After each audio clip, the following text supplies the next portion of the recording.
Visión del Papa Juan Pablo II sobre el amor humano. Parte 1. Principios del amor humano. 1. Los fundamentos de la familia a la luz de Cristo.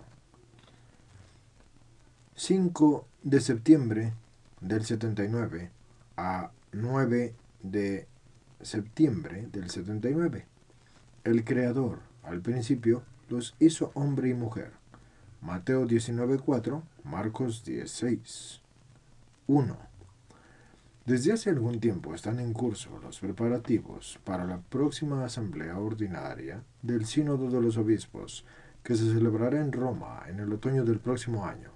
El tema del sínodo de Muneribus Familiae Christianae, que significa misión de la familia cristiana, concentra nuestra atención sobre esta comunidad de vida humana y cristiana, que desde el principio es fundamental precisamente, pues de esta expresión, desde el principio, se sirve el Señor Jesús en el coloquio sobre el matrimonio referido en el Evangelio de San Mateo y en el de San Marcos.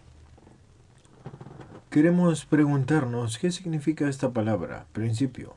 Queremos además aclarar por qué Cristo se remite al principio, precisamente en esta circunstancia, y por tanto, nos proponemos un análisis más preciso del correspondiente texto de la Sagrada Escritura. 2.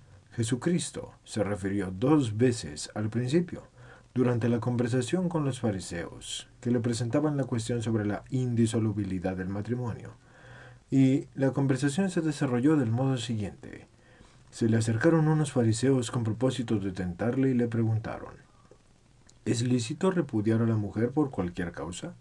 Él respondió: ¿no habéis leído que al principio el Creador los hizo varón y hembra? Y dijo: por eso dejará el hombre al padre y a la madre, y se unirá a su mujer, y serán los dos una sola carne.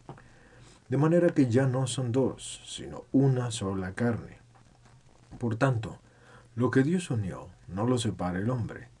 Ellos le replicaron: entonces, ¿cómo es que Moisés ordenó dar libelo del divorcio al repudiar? Díjole él: por la dureza de vuestro corazón os permitió Moisés repudiar a vuestras mujeres, pero al principio no fue así. Mateo 19:3. Su santidad. Y Marcos 10:2. Su santidad.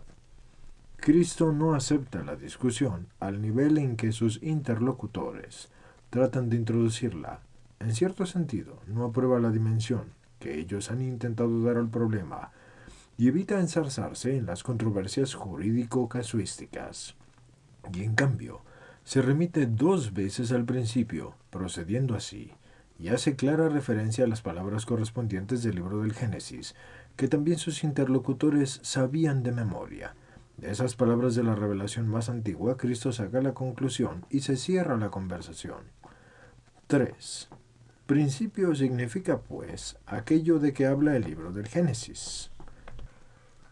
Por lo tanto, Cristo cita el Génesis 1:27 en forma resumida: al principio el Creador los hizo varón y hembra, mientras que el pasaje original completo dice así, textualmente: creó Dios al hombre a imagen suya, a imagen de Dios lo creó, y los creó varón y hembra. A continuación el maestro se remite al Génesis 2:24. Por eso dejará el hombre a su padre y a su madre y se unirá a su mujer, y vendrán a ser los dos una sola carne. Citando esas palabras, casi in extenso, por completo, Cristo les da un significado normativo todavía más explícito, dado que podría ser hipotético que en el libro del Génesis sonaran como afirmaciones y de hecho dejará, se unirá, vendrán a ser una sola carne.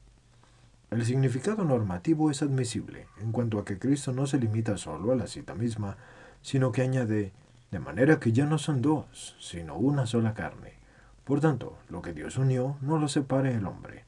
Ese no lo separe es determinante a la luz de esta palabra de Cristo.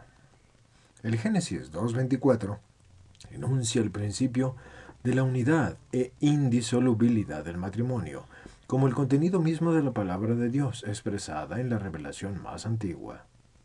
4. Al llegar a este punto se podría sostener que el problema está concluido, que las palabras de Jesús confirman la ley eterna formulada e instituida por Dios desde el principio.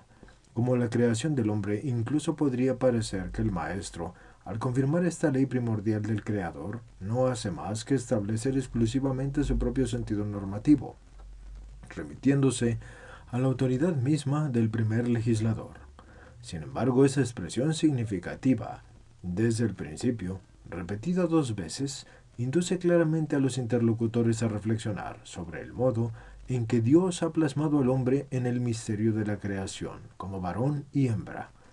Para entender correctamente el sentido normativo de las palabras del Génesis, y esto es tan válido para los interlocutores de hoy como lo fue para los de entonces. Por lo tanto, en el estudio presente, considerando todo esto, debemos meternos precisamente en la actitud de los interlocutores actuales de Cristo.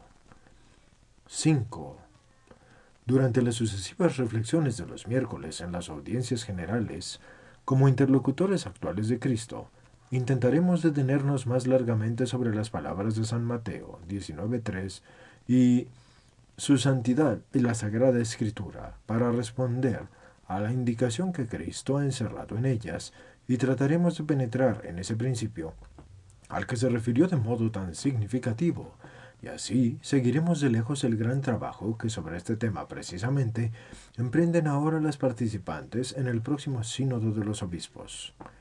Junto con ellos toman parte numerosos grupos de pastores y de laicos que se sienten particularmente responsables de la misión que Cristo propone al matrimonio y a la familia cristiana, la misión que Él ha propuesto siempre y que propone también en nuestra época en el mundo contemporáneo.